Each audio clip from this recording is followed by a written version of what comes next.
Hi, Clint here, Crimson Landscape, here to talk about your outdoor living design. Alrighty, so I came up with a very practical application for your outdoor living design where I separated the yard in half. So I have the upper level, which is your outdoor entertainment space, and you have your lower level, which is your play space. So essentially, I have a couple steps up to the upper level, and it's an elevated space, which I'll show you right now. Then I have the lower level surrounded by a small border wall, which levels the space. So this space, from a perception from you and the family, will be level, and the upper space will have the perception of being level as well. I have a border wall, as you can see, go all the way around it. And what this border wall does is allow us along the edges where it meets the fence to bring the space up level. Then we just fill gravel along the outside edges to fill that gap, then add lights over there to help illuminate the backyard space for general illumination. The border along the outside edge of the fence is certainly not required. That's only required if you really want a true level space. If not, then along the edges, the turf would taper along the edges towards the fence. The limitations for the turf is generally going to be the kickboard at the bottom of it. We really can't go above and beyond that because we don't want too much base material on the fence itself. Okay, let me turn towards the backyard space. Let you see the other side with the trampoline. Zoom in. All right. All right, let me start from left to right. As you can see, your stairs up to the back fence. We have a nice mulch ring around this nice big beautiful tree you have there, which is a lacebark elm. And then we have the pergola space. Pergola comes with a couple options, which I'll send you some options. You're going to have the open roof pergola, which you see here, and you're going to have a closed roof shed style, which I left in that brochure. The open roof pergola will certainly let in more natural light and will let rain come in. I can put a synthetic glass on this particular pergola. There's two flavors to the synthetic glass. Flavor number one is it'll block out 60% of the UV light, but it will let some rain in. It's not guaranteed to be waterproof. It'll block most of the water. Then option number two is 100% waterproof, where it's almost like it looks similar to a metal roof, but it'll let in natural light the way the seams come up and stand together. So if you want to be 100% dry, you certainly can do that option. The shed style option, which I'll show you kind of how that looks in a second, that would be the way I would go if you want to stay dry. I also added the back wall with a TV on it. This is the privacy wall. We can add lights, light switches, home automation switches. We can add heaters to this, ceiling fans, lights, string lights, color changing lights. The sky's the limit on what we want to add to this space. Today I'm just trying to narrow down to the basic footprint.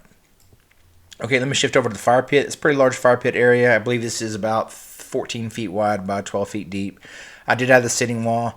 The sitting wall does allow for quite a bit of rear ends to sit down. That sitting wall is, I believe, like 12 feet long, so 2 feet per seat. So, that's 6 people could sit on that sitting wall technically. Plus, of course, the chairs.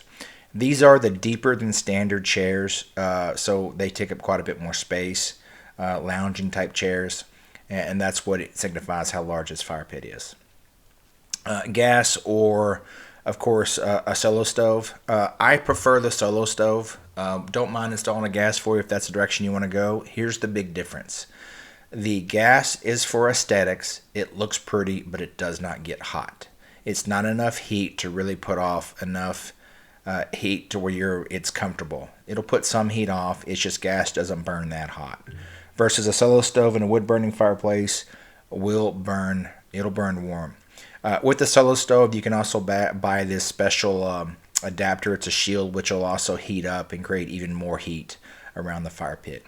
So if it's for aesthetics and you just want the look, then I would go with gas. If you want the heat and you want the ambiance of roasting marshmallows and even cooking on it, I would go with something like a solo stove. We are a reseller of polywood furniture, so we get a great deal on polywood. That's what I'd recommend you go with for your outdoor furniture.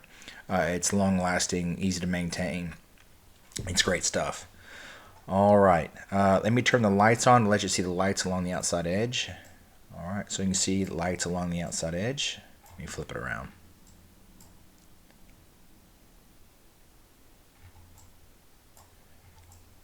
Come back towards the house. Let me look at it from this way. Or am I backwards? Oh, there we are. Okay, because the details matter and symmetry matters, this edge of this concrete actually aligns with your patio. So this patio is almost centered on your patio. It's a little bit wider. I certainly can narrow this and center it on your patio a little bit more if that matters. Okay, let me go over here to the fire pit area. Did you see that? Okay, let me go up here and let me turn around.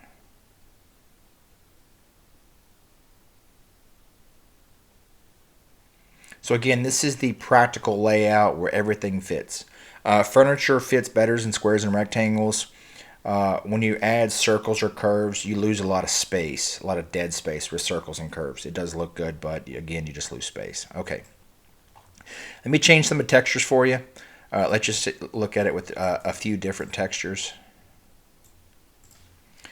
Okay, let's say for the upper, we go with, let's say we add this instead of turf. We want to save a little money and we want to go with a gravel. Okay, so that's what it looks like with gravel.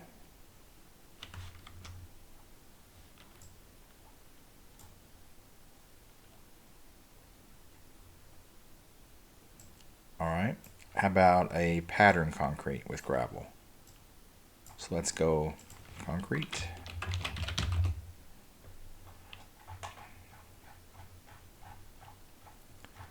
Let's do a light tan.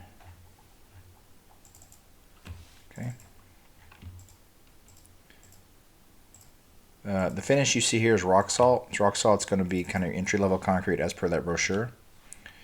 I'll say there is a pattern concrete. Let me show you what that looks like with turf.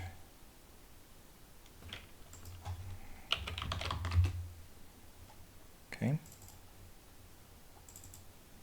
Sorry, I don't know why the software turns when you make a selection. It's kind of odd.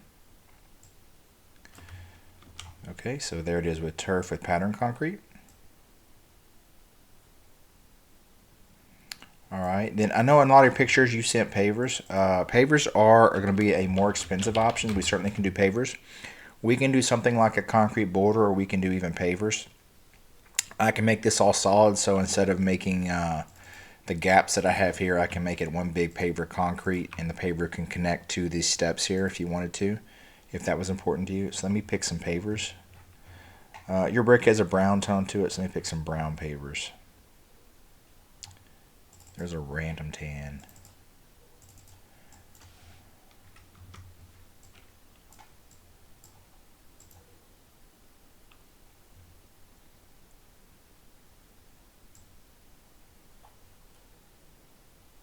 There we go. So there's tan.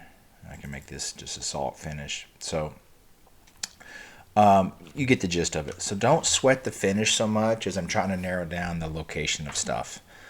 Do you like the fire pit location? Is the fire pit size and shape okay? Do you want a bigger or smaller patio cover back here? Do you want the patio cover? Kind of do you prefer the concrete or do you prefer the pavers? The concrete is going to be probably about half the cost just because I can pump the concrete back there. We can frame it, we can pump it versus the pavers. We're going to have to hand carry all the material back there because we can't use equipment to get back there. All right, so let me show you one last thing is I have somewhere, there you are. So if we go with like that shed style, that's kind of what the shed style would look like. With the shed style, it's built out of cedar, and on top of it we put a roof. It's called it's old school ROLL roofing that allows us to reduce the pitch to about a 112 pitch. So the roof will be slightly sloped where water will run off, and basically we use a torch to heat the roof to it so it's waterproof. And we can put lights and speakers in the whole 9 yards. So if you go with the pergola style with the waterproof synthetic glass roof, that's going to be equivalent cost to something like you see here. So if you want to stay dry, I would probably lean more towards something like this. And again, it's just about narrow down the sizes and shape. All right, let me pause here. Let me send this video over to you so you can assess it. I'm gonna send a couple of pictures along with it, so you can determine if you like this style and layout. Next steps, we can I can answer your questions via email, or we can set up a Zoom call to do real-time changes. Thanks for your time, and if you're a first-time guest seeing one of our videos, you can check us out at crimsonlandscape.com.